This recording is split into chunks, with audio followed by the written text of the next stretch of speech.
আমি অনুরোধ করলাম যে ২টা অন্তত এই সায়েন্সের টিচার দেন। মেধার বিকাশ কিভাবে ঘটাতে হয় সেটা শিখেছি। এদিকে শিক্ষক নাই, এদিকে কমিটির মেয়াদ শেষ হয়ে গেছে। আমি দীপক রঞ্জন চক্রবর্তী, জামতল ধোবা গান্ধী বহুমুখী উচ্চ বিদ্যালয়ের প্রধান শিক্ষক হিসেবে রিটায়ার্ড, অবসরপ্রাপ্ত আমি প্রধান শিক্ষক।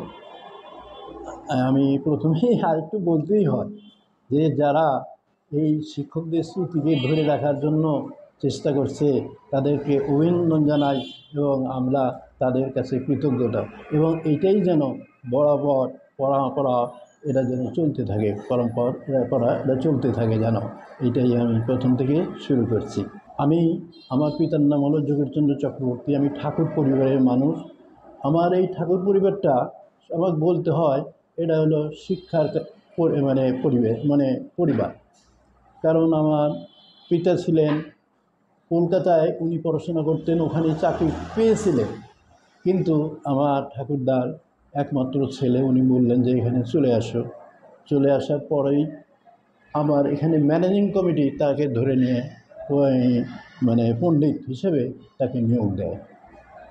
তারপরে আমার পিতা যখন চলে যায় তখন আমার বড় ভাই দিলীপ কুমার চক্রবর্তী, উনি আবার ওখানে ওই ধর্মীয় শিক্ষক হিসেবে নিয়োগ দেন। তারপরে সহযোগী শিক্ষক হন, সিনিয়র টিচার হন বিভিন্ন জায়গায়। তারপরে এখানে আমাদের বলা যায় যে ওটা একটা ঠাকুর পরিবারও বলা যায়, শিক্ষা পরিবারও বলা যায়, একেবারে সবাই শিক্ষক ছিলাম আমরা। আমি জামতল প্রাইমারি স্কুল থেকে আমি পড়াশোনা করি। তখন প্রাথমিক বিদ্যালয়ে শুধু ছিল আমার গাছতলায় পড়াশোনা করতে হয়েছে। আমাদের শ্রদ্ধেয় এই রহিজউদ্দিন সাহেব, কোরবান সাহেব আমাদের গাছতলায় এই ১ অক্ষে ১, ২ অক্ষে ২ দিয়ে স্মৃতিগুলো আমাদের শিখেছেন। সত্যিকার কষ্ট করে যে বেতন ছিল তাদের, তা নিয়ে আমাদের যথেষ্ট পরিশ্রম করছেন, আমরাই করছি। এমনকি তখন কাগজও মেলে নাই, শুধু আমরা এই কলার পাতায় আমরা লিখে দিছি। যাই হোক, আমাদেরকে স্নেহ ছাত্র আমরা ছিলাম, ঠিক তাদের সন্তানের মতোই আমাদেরকে ভালোবাসছেন। এই স্মৃতি আমি কোনো দিন ভুলতে পারবো না। তারপরে ধীরে ধীরে আমি যখন পঞ্চম শ্রেণীতে উত্তীর্ণ হই, তারপরে চলে আসি জামতল ধোবা গান্ধী বহুমুখী উচ্চ বিদ্যালয়ে। ওখানে ষষ্ঠ শ্রেণীতে আমি ভর্তি হই। আমার একটা সবচেয়ে বড়ই লাগে যে আমি ওই স্কুলেরই ছাত্র, ওই স্কুলের শিক্ষক, ওই স্কুলের প্রধান শিক্ষক হিসেবে আমি ওখান থেকে স্মৃতিটা আমি অর্জন করতে পেরেছি আর কি। এটাই সবাইকে আমি ধন্যবাদ জানাই। যাই হোক, আমি 1967 সনের আমি এসএসসি পরীক্ষা দিয়ে আমি পাস করি। তারপরে 69 সনে সিরাজগঞ্জ ডিগ্রি কলেজ, এখানে কোনো কলেজ ছিল না, সিরাজগঞ্জ ডিগ্রি কলেজ থেকে আমি ডিগ্রি লাভ করি। তারপরে ধীরে ধীরে আমি তখন এর মধ্যে আমাদের জামতল ধোবা গান্ধী বহু উচ্চ বিদ্যালয় থেকে একটা অ্যাডভার্টাইজ দিয়েছিল যে শিক্ষক নিয়োগ হবে। তখন আমি ওই 1973 সনে আমি পরীক্ষা দিই এবং 12 জন গ্র্যাজুয়েট আমাদের সাথে ছিল। তার মধ্যে আমি সবার দোয়ায় আমি সেটাকে লাভ করি, ওখানে চাকরির জন্য আমি হয়ে যাই, অ্যাপয়েন্টেড হই। তারপরে আমি ধীরে ধীরে করে শিক্ষা দিতে শুরু করি। তারপরে হলাম সিনিয়র টিচার। তারপরে আমাকে যখন সবচেয়ে বড় হলো, আমার অসুবিধা লাগলো যখন সমস্ত এই দিলীপবাবু, তারপরে হচ্ছে আর কি অন্যান্য শিক্ষক যারা ছিলেন পুরাতন, তা ওনারা ওই শিক্ষক সাহেবরা সব চলে গেলেন, বসাকবাবু, মনোরঞ্জন বসাকবাবু, পীযূষকান্তি সেন, এই বড় বড় যে শিক্ষকগুলো তারা চলে গেলেন। আমার দিলীপবাবু তিনি করলেন, অবসর নিলেন। সেটা নিয়েছেন হলো 2004 সালে। আর বসাকবাবু উনি গেলেন 8 সালে। তো এখন এরপরে এমন একটা ঝামেলার মধ্যে আমি পড়ে গেলাম, যে ঝামেলার বলা যায় না।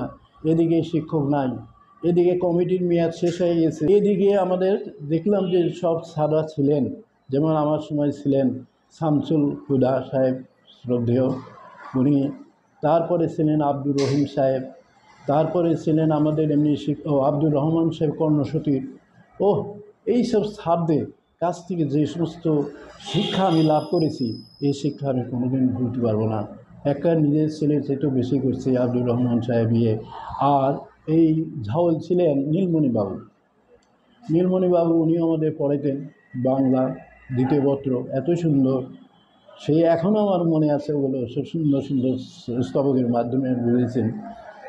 আব্দুল হামিদ তখন বড়ই দুঃখের বিষয়, আমি সায়েন্স নিতে চেয়েছিলাম, কিন্তু তখন ছিল দুইটা, শুধু ছিল আর্টস এবং কমার্স।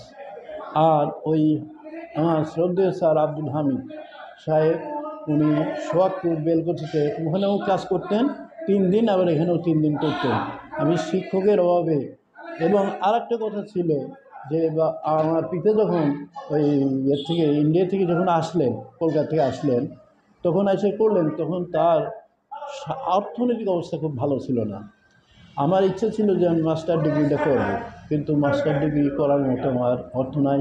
আমার ভাই ছিল আর একজন, এই দিবস কুমার চক্রবর্তী, সে তাকে পড়ালাম, পড়ার কোনো সদস্য সংস্থাকে দিতে হলো অর্থ দিয়ে। কাজে আমি দেখলাম মা বাবা রয়েছে, তাদেরকে কেমন করে আমি করি, আমি মাস্টার ডিগ্রি করতে পারিনি, আমি ডিগ্রি বন্ধ করেছি। তারপরে 1984-85 সনে আমি বিএড ট্রেনিং করি রাজশাহী বিশ্ববিদ্যালয়ের অধীনে, ওই রাজশাহী টিটি কলেজ থেকে। আমি ওখানে ভালো রেজাল্ট করি, ওখান থেকে আমি চলে আসি। তারপরে ধীরে ধীরে সহকারী শিক্ষক, তারপরে হচ্ছে আমি 2003 সালে একটা আদর্শ শিক্ষক হিসেবে পরিচিত ওই জেলার মধ্যে। তারপরে ধীরে ধীরে আরেকটা কথা হলো, কমিটির মেয়াদ শেষ হয়ে গেছে, এ কথা আমাকে বলতেই হবে। সেই কমিটির দিকে শিক্ষক নাই, শিক্ষক অবসর নিয়েছেন, শ্রদ্ধেয় শিক্ষক যারা পুরাতন ছিলেন। তার মধ্যে আমাকে ওই জেলা শিক্ষা বিচার সাহেব বলল যে আপনাদের কমিটির মেয়াদ শেষ, আপনাদের তারপরে সেকশনের অনুমোদন নাই। তা আমি তো বললাম যে ঠিক আছে, তাহলে তো এটা তো করতে হবে, আমাকে বহু পরিশ্রম করতে হয়েছে। দিনের বেলায় আমি ক্লাস নিয়েছি, সন্ধ্যাবেলায় সমস্ত হিসাব নিকাশ দিছি, আবার সকালে আবার কোনো কোনো দিন আমাকে যেতে হচ্ছে, মিটিং করতে হচ্ছে এগুলো নিয়ে।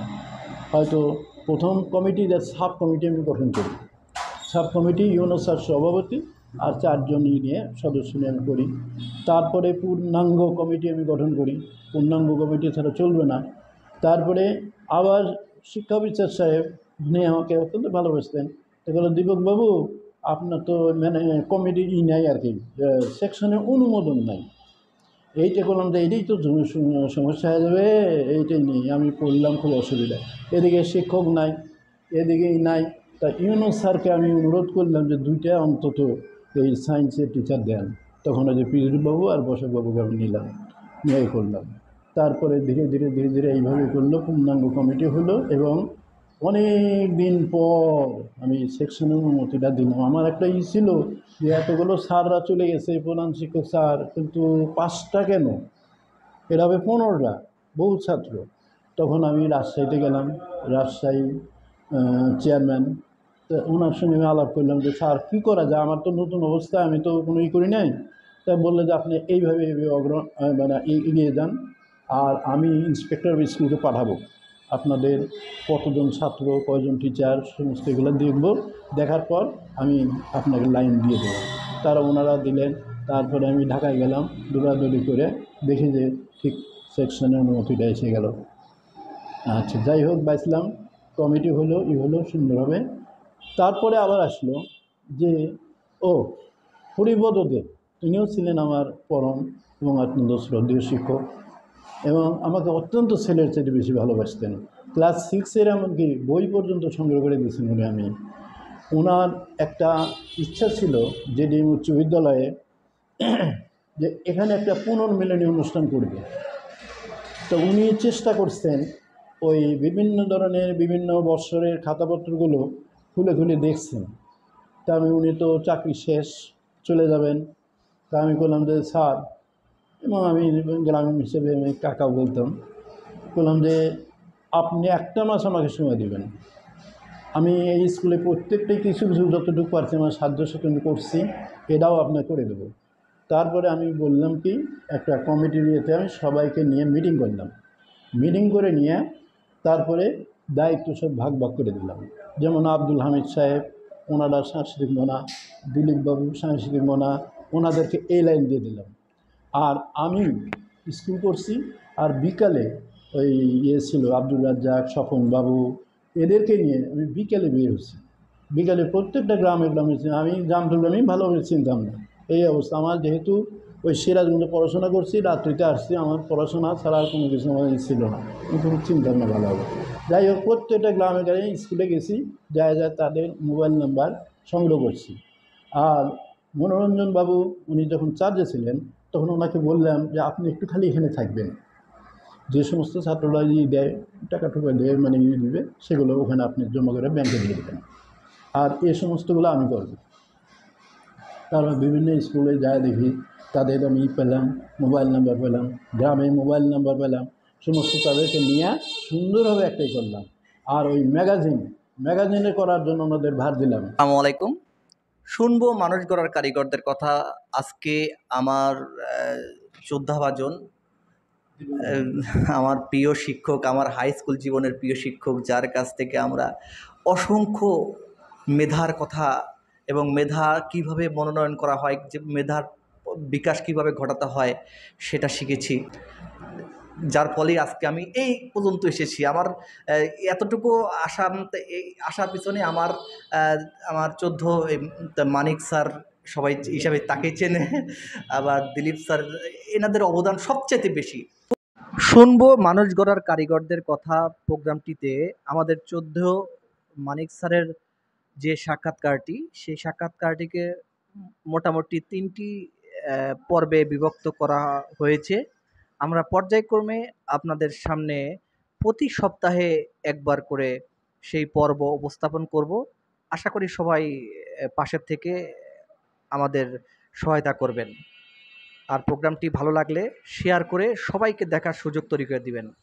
প্রোগ্রামটি নিয়মিত দেখতে চোখ রাখুন ডিটি আমিরুল ইসলাম ফেসবুকে, টোটাল সেবা ইউটিউব চ্যানেলে।